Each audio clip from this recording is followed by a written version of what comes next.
আমাদের যা পরিস্থিতি তাতে গতকালকে যেমন আমরা এক্সপেক্ট করেছিলাম যে নিম্নচাপটা ছিল গভীর নিম্নচাপে পরিণত হওয়ার সম্ভাবনা রয়েছে। তারপরে 27 তারিখ নাগাদ এটা আমাদের দক্ষিণ উড়িষ্যা এবং অন্ধ্রপ্রদেশ সংলগ্ন এলাকাতে অতিক্রম করবে আমাদের উপকূল অঞ্চল। তো এর প্রভাব মূলত আমাদের মৎস্যজীবীদের উপরেই বেশি প্রভাব। আজকে থেকে আগামী 28 তারিখ পর্যন্ত সমুদ্রে যেতে মানা করা হয়েছে। আর আগামী কয়েকদিনে আমাদের স্থলভাগের উপরে যেটা রয়েছে সেটা আজকে আগামী 24 ঘন্টায় কেবলমাত্র বিক্ষিপ্তভাবেই বজ্রবিদ্যুৎ সহ বৃষ্টিপাত কিছু কিছু জায়গায় হওয়ার সম্ভাবনা রয়েছে। বাকি রৌদ্রোজ্জ্বল আবহাওয়া থাকারই সম্ভাবনা। আর তার সঙ্গে সঙ্গে যখন বৃষ্টিপাত বা বজ্রগর্ভ মেঘ সঞ্চার হবে তখন সাধারণত মেঘলা আকাশ আর হালকা বৃষ্টিপাতের সম্ভাবনা।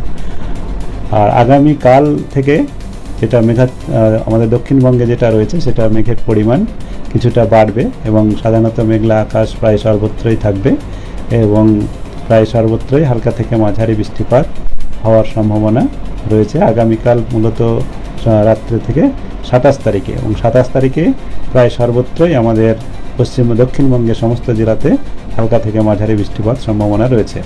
27 তারিখে উপকূল অঞ্চলের কয়েকটা জেলায় ভারী বৃষ্টিপাতও হতে পারে, যেমন আমাদের দক্ষিণ 24 পরগনা এবং পূর্ব পশ্চিম মেদিনীপুর, ঝাড়গ্রাম এই জেলাগুলির মধ্যে 1-2 জায়গায় ভারী বৃষ্টিপাতের সতর্কতা দেওয়া রয়েছে 27 তারিখের জন্য।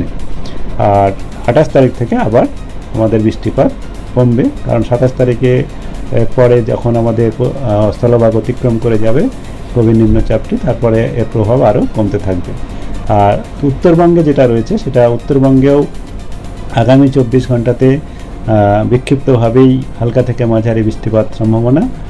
আর আগামী 2-3 দিনে এরকমই থাকবে। উত্তরবঙ্গেও 27 তারিখে কিছুটা বৃষ্টিপাত বাড়তে পারে, যেটা মূলত বজ্রগর্ভ মেঘ সঞ্চারের জন্যই হবে। আর কিছুটা আমাদের জলীয় বাষ্পেও বঙ্গোপসাগর থেকে উত্তরবঙ্গের দিকে যাওয়ার সম্ভাবনা রয়েছে, যার জন্যে 1-2 জায়গায় ভারী বৃষ্টিপাত উত্তরবঙ্গেও হতে পারে, মূলত জলপাইগুড়ি আলিপুরদুয়ার জেলাতে 27 তারিখে।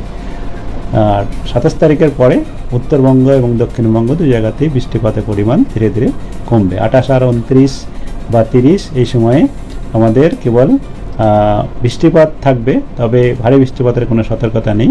হালকা থেকে মাঝারি বৃষ্টিপাতই হওয়ার সম্ভাবনা রয়েছে।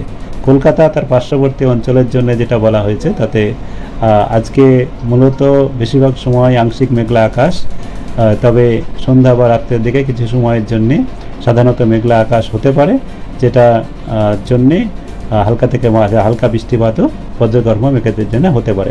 অলরেডি আমাদের আজকে কিছু কিছু জায়গায় হচ্ছে, যেটা কলকাতার ক্ষেত্রেও প্রযোজ্য, যে কোনো সময় এটা হতে পারে, কিছুটা সম্ভাবনা রয়েছে।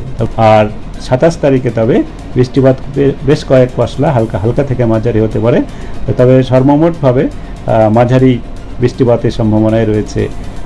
ভারী বৃষ্টিপাতের সম্ভাবনা কলকাতাতে কম, তবে আমরা সর্বক্ষণ পর্যবেক্ষণে রয়েছি, যেমন যেমন আপডেট হবে দেওয়া হবে। 28 তারিখ থেকে বৃষ্টিপাত কমবে, 28 তারিখে 1-2 পশলা থাকবে, 29 তারিখেও হালকা থেকে মাঝারি সম্ভাবনা থাকবে, 30 তারিখেও তাই। এরকমই মেঘ বাড়বে এবং বৃষ্টির পরিমাণ বাড়বে, কিন্তু 28 তারিখ থেকে দেখা যাবে দক্ষিণবঙ্গের বিভিন্ন অঞ্চলে বৃষ্টির পরিমাণ কমছে। তাহলে কি খানিকটা স্বস্তির বার্তা দিচ্ছে যে পুজোর সময়ে বৃষ্টি হওয়ার সম্ভাবনা, প্রবল বৃষ্টি হওয়ার সম্ভাবনা সত্যিই কম? যদি একটু দিন ধরে বলেন, পঞ্চমী 27, 28 তারিখ ষষ্ঠী, কি পূর্বাভাস মূলত পাচ্ছেন ষষ্ঠী, সপ্তমী, অষ্টমী, নবমী?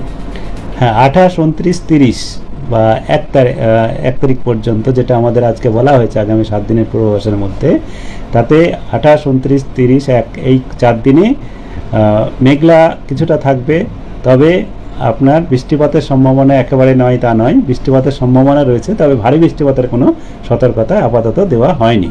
কেবলমাত্র হালকা থেকে মাঝারি 1-2 পশলা বৃষ্টি হয়ে যেতে পারে। তাছাড়া দিনের বেশিরভাগ সময়তেই বৃষ্টিপাতের সম্ভাবনা তেমন যে কন্টিনিউয়াস বৃষ্টি হবে এরকম সম্ভাবনা নেই। এই পুজো জুড়েই এই যে বললাম আমি 28, 29, 30, 1 পর্যন্ত বললাম।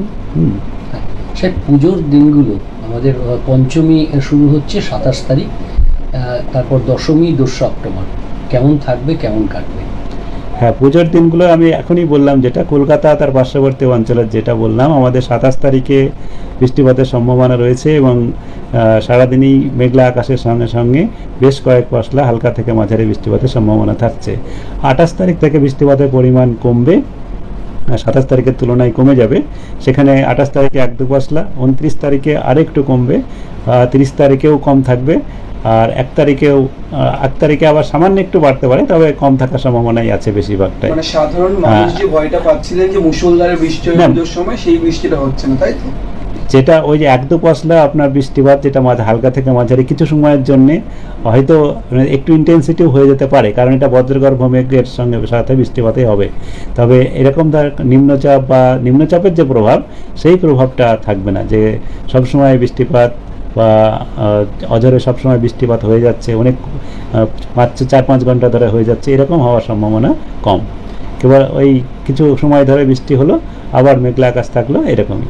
স্যার, নবমী পর্যন্ত বললেন, দশমী 2রা অক্টোবর কেমন?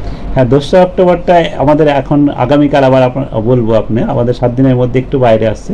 ওই সময় একটা বৃষ্টিপাত, আমি আগেই বলেছিলাম, আমরা যখন আপনার গত 19 তারিখে যেটা দিয়েছিলাম, তাতে বলা হয়েছিল যে আপনার 30 থেকে 2 ওই পিরিয়ডের মধ্যে শেষের দিকে বৃষ্টিপাত বাড়তে পারে।